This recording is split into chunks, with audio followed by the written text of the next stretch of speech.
Бақытты өмір сүр. Иман мен жақсы іс бақытты өмір сүрудің кілті. Бұларды есіңде бекем тұт. Ілім білім ізде, көп оқы. Өйткені кітап оқу қайғы мұңнан арылтады. Тәубе қылып, жаратқаннан кешірім сұрауды үзбе. Аллаға қарсы келуден қаш. Өйткені күнәлар өміріңді улайды. Құранды әрдайым ой жүгіртіп оқып тұр. Және әрдайым Алла тағаланы еске алып жүр. Басқаларға жақсылық жаса. Көкірегің кеңейіп, өзіңді бақытты сезініп қаласың. Орынсыз қорқақтық шайтаннан. Ержүрек бол. Өйткені ержүректік өзіңе сенуге және бақытты болуға жәрдем береді. Жүрегіңді кек сақтаудан, көре алмастықтан, жек көруден, сарандықтан және басқа жаман аурулардан тазала. Барлық істе, тамақтануда, ұйқыда, елмен араласуда, сөз сөйлеуде, тағы басқаларда шегін сақта. Артық жүк жолаушыға азап. Бүгінгі күніңді жақсылап өткізіп, өткен уақыт пен келешек туралы бас ауыртуға уақытыңды құртпа. Қайратты еңбек және пайдалы іс-әрекеттер саған уайымдарды және қиындықтарды ұмыттырады. Кескін келбетте, материалдық байлықта, тұрмыс тіршілікте, денсаулықта өзіңнен төмендегілерге қара. Тұрмыста әрқандай жағымсыз нәрселер, не ауыр сынақтар келетіне алдын ала дайын бол. Дайындығын болса, сен үшін қатты соққы деген болмайды. Жаман ойлардан алыс бол және әр нәрсенің жаман жағын ғана ойлаудан сақтан. Ашуланба, кешіре біл. Басқаларды түсіне білуге және мейірімділік танытуға үйрен. Өмір өте қысқа екенін есіңнен шығарма. Жақсылықтан, рахат тұрмыстан айырылып қаламын деп бас ауыртпа. Келешектегі жамандықтан қорықпа. Әр істе бір Аллаға тәуекел ет. Шыбынды піл деп ойлап қалма. Ұсақ түйек қиыншылықтарды ауыр деп елестете берме. Кесел кесапат болып кетсе, қайтем деп ойлай берме. Әр нәрсенің өз уақыты, шешімі болады. Басыңа келетін нәрсе сені айналып өтпейді. Ал енді саған келмейтін нәрсе бәрібір келмейді. Тұрмыста қарапайым өмір сүріп, артық ысыраптан алыс бол. Өйткені артық ысырап азғырады. Денеге құл болу руханиятты қиратады. Алла тағаланың берген сыйларын саған келген сынақтармен салыстыр. Сонда сен жоғалтқанына қарағанда алған нәрсен көбірек екенін түсінесің. Қайғыға батқан болсаң, өзің және айналаң үшін қандай жақсы нәрсе жасай алатынды ойла да, жұмысқа ықыласпен кірісіп кет. Егер де біреу саған жаман сөз айтса, оның сөздері саған емес, өзіне зиян алып келерін біл. Сондықтан ол туралы ойланбай-ақ қой. Әр нәрсенің жаман жағын емес, жақсы жағын ойла. Өйткені жақсы көңіл күй бақыттылықтың кепілдігі.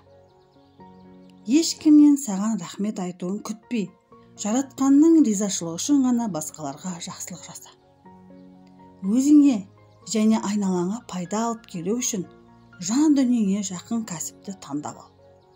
Не жұмыс қылсаң да, шын ниетпен мықты жасауға әрекет жаса.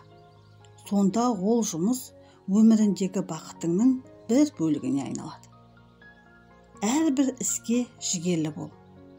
Бүгінгі ісіңді ертеңге қалдырма.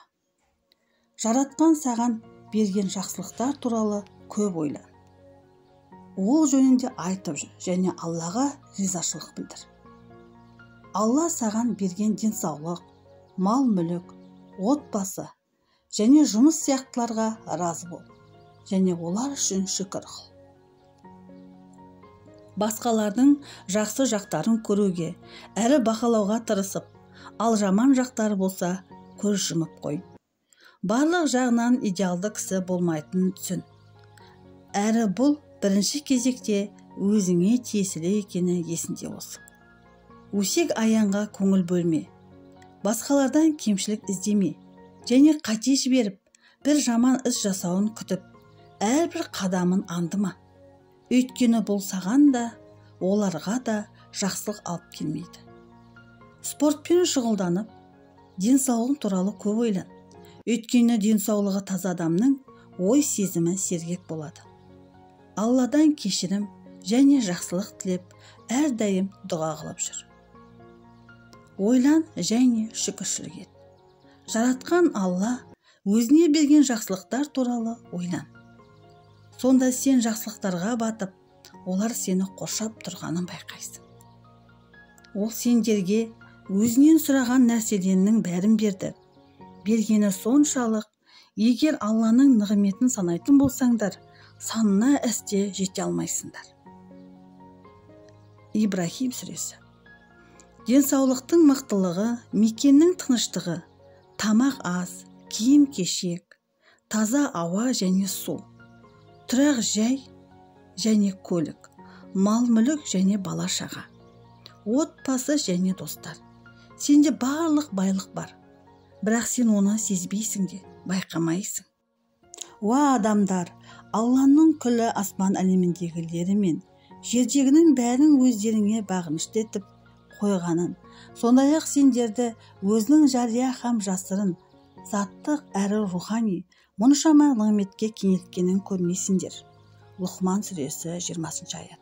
Сенің қол-аяқтарың, көз, құлағың және тіл аузың бар, 6 мүшең аман.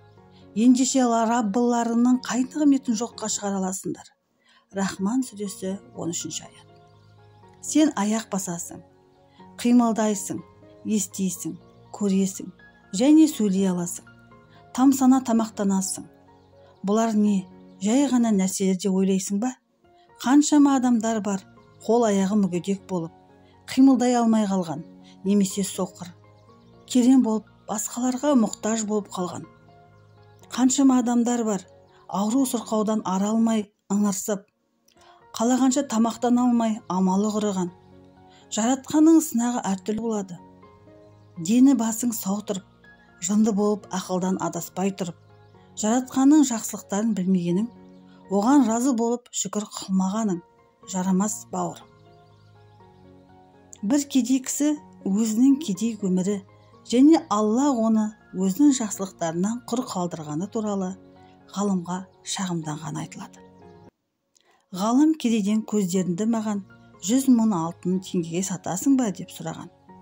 Кедей жоқ деп жауап берді. Ғалым қолдарыңды маған 100 мыңға сатасың ба? Аяқтарыңды 100 мыңға сатасың ба? Ақыл есіңді 100 мыңға сатасың ба деп сұрады. Кедей жоқ деп жауап берді. Сонда ғалым оған былай деді: сен 100 мыңдаған байлықтарға ие болып тұрып, кедеймін деп шағымданасың ба?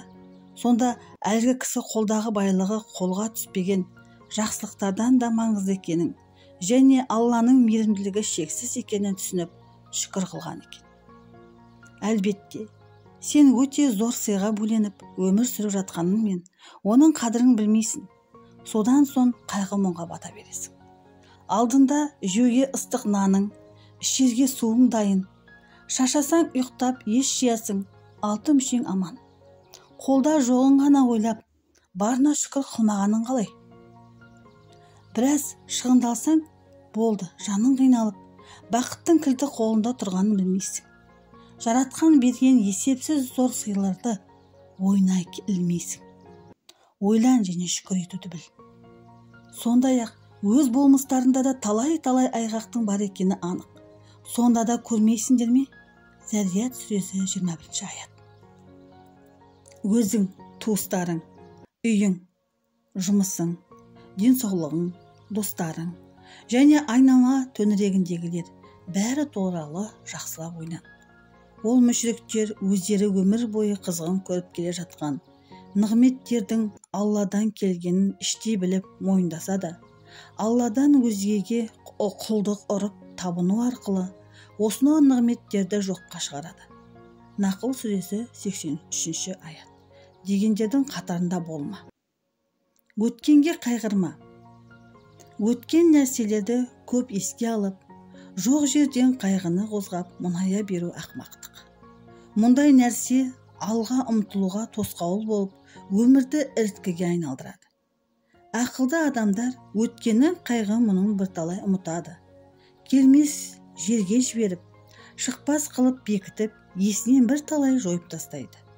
Өйткені ол бұдан бұрын болып біткен, құйрығы үзілген. Қайғы мұнымен орнын толтыру мүмкін емес. Түзеймін десең де оны алмайды. Артқа қайтпастай болып жоқ болған.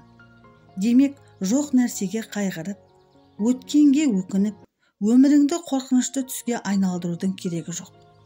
Өткен істің көлеңкесінен өзіңді суырып шық. Аққан дарияны қайта басына қарай ағызғың келе ме?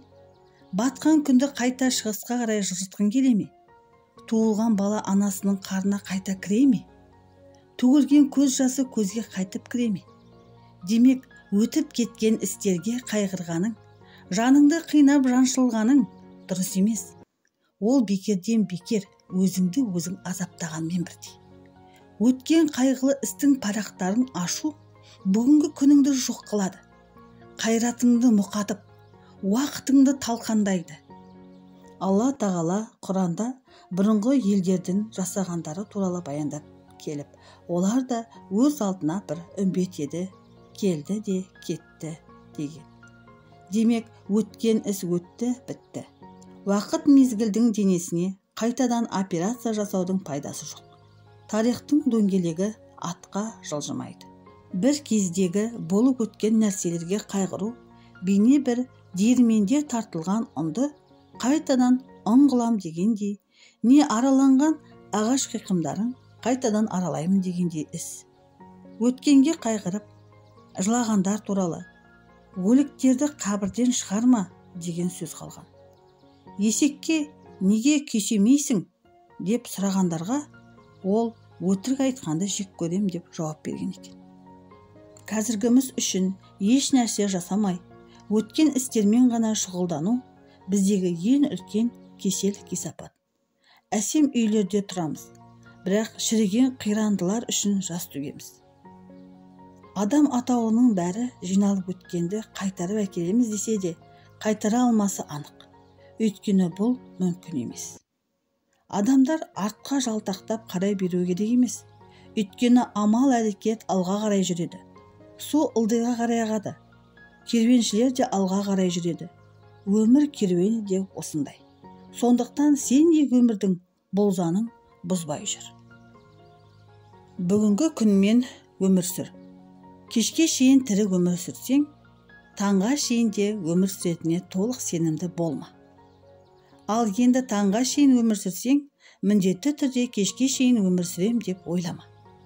Сен бүгін қазірдің дәл өзінде өмір сүріп жатырсың. Өткенді қайтара алмайсың. Ал енді келешек әлі келген жоқ. Сондықтан бүгінгіңе, қазіргіңе көңіл бөл. Бүгін туылып, бүгін ақ қайта өле қалатындай өмір сүр. Бәрін соңғы рет жасап жатқандай өмір сүр.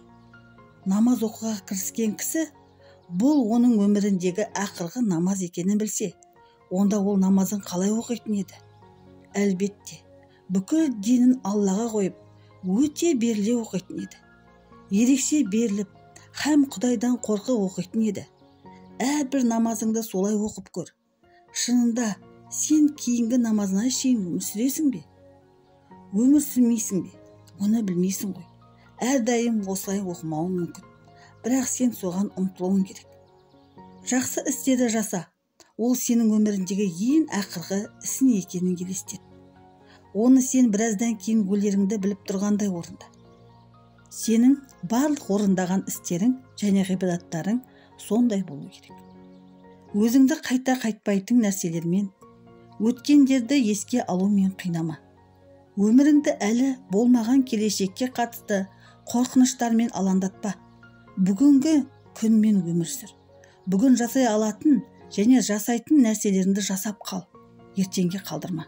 Өйткені ертеңгі күн сен үшін болар болмасын еш білмейсің. Әрбір минутыңды бүгінгі күн үшін пайдалан.